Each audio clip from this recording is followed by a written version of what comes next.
Hi Linda, I'm currently following a food elimination protocol to identify foods that I'm sensitive to.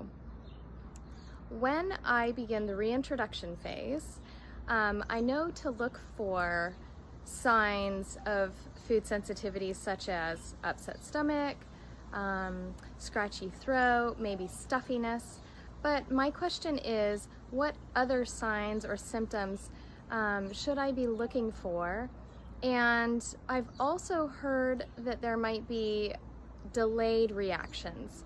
So if you could give me some insight on that, I'd really appreciate it. Thanks. Hi Jessica, thank you so much for your question about a food elimination protocol.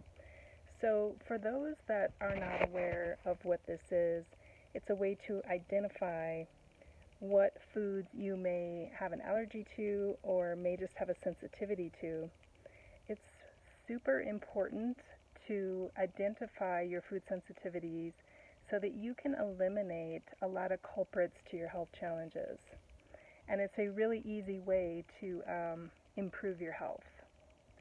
So a food elimination protocol is where you first eliminate all at once a lot of the high allergen foods like dairy, gluten or wheat, yeast, citrus other than lemon, chocolate, eggs, and even nightshade vegetables. So those are things like bell peppers, any kind of peppers or eggplant, and tomatoes.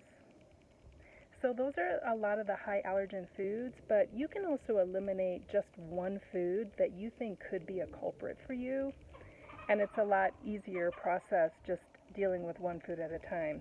But let's assume you're going to eliminate all of these foods at once.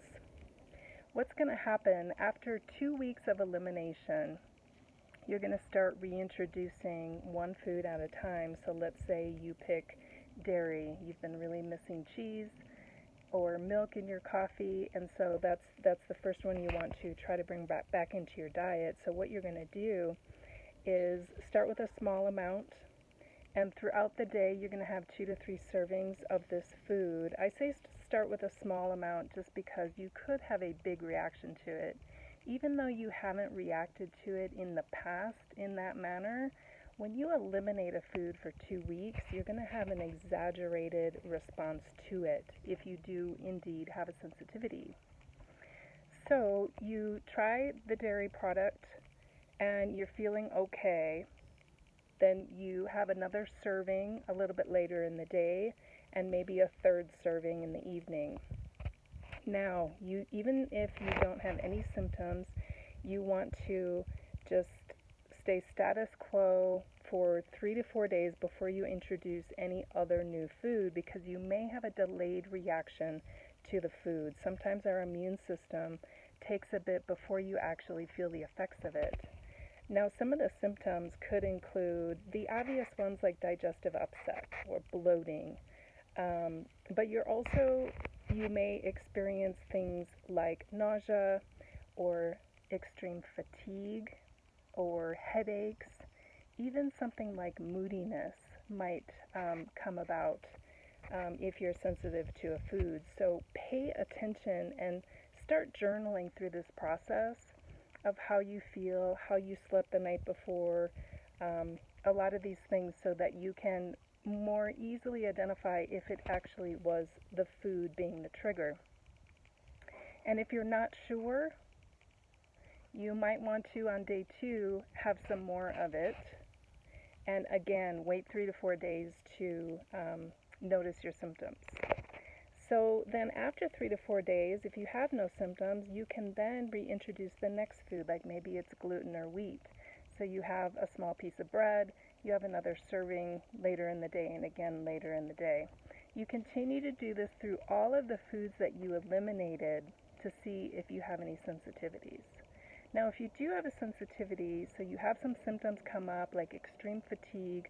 I know when I did this experiment with peanuts years ago, I just wanted to lay in bed and I didn't want to move. The fatigue overwhelmed my body. And so there was a clear sensitivity to peanuts at that time. And so I eliminated peanuts then for oh, probably a year before I retested again, and I didn't have a similar reaction. After about 90 days, your body will not have the antibodies um, that will attack that food, typically. Sometimes you have a sensitivity or an allergy that you need to eliminate this food long term. But you can retest after 90 days, or you might want to wait 6 months or even a year to retest it to see if you can eat that food again. So I hope that helps answer your question, Jessica, and helps other listeners understand the food elimination diet protocol a little better. If you have questions, please post them below, and I'd be happy to answer. Thanks so much.